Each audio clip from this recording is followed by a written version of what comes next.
The I in impact stands for inclusive community engagement. This component assesses how well we actively involve local communities, especially marginalized groups like youth, LGBTQIA plus individuals, and indigenous sectors in the planning, implementation, and monitoring of ACSM programs. The goal is to foster genuine ownership through participatory forums and accessible feedback platforms.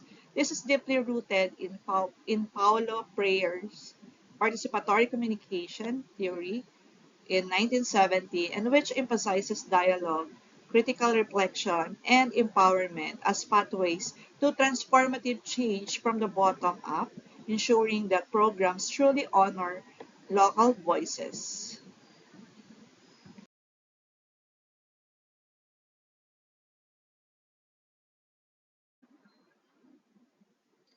Next, M represents mobilization effectiveness, and this looks at how successfully an ACSM program activates a wide range of stakeholders from civil society organizations and volunteers to local government units or LGUs and schools. We evaluate the diversity of actors involved, the level of intersectoral collaboration, and the sustainability of these mobilized efforts. And this component is firmly grounded in social network theory by Valiente 2010, which highlights the power of relationships and collaboration in spreading the influence of mobilizing change, building momentum for ACSM by linking local initiatives with national health goals.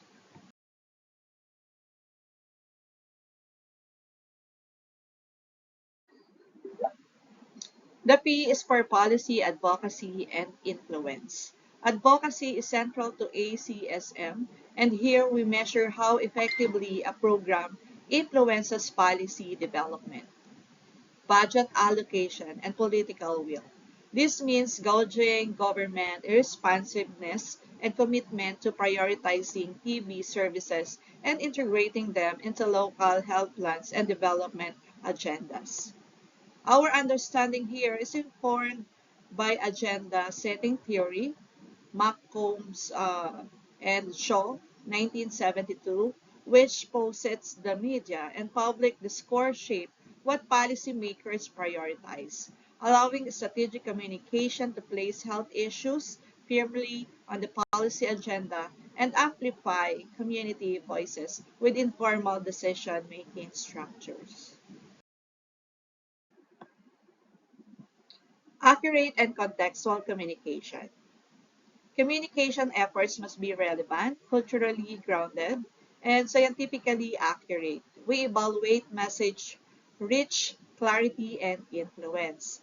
This involves using clear, localized messaging tailored to the community, such as storytelling, local dialects, and relatable channels like radio, Facebook, and community meetings. We prioritize clarity of message, recall and understanding, and trust building. These components draws heavily from the health belief model, according to Rosenstock 1974, where people act based on perceived risk, benefits, and cues to action, and the diffusion of innovations theory by Rogers 2003, which explains how adoption spreads through trusted messengers and early adopters.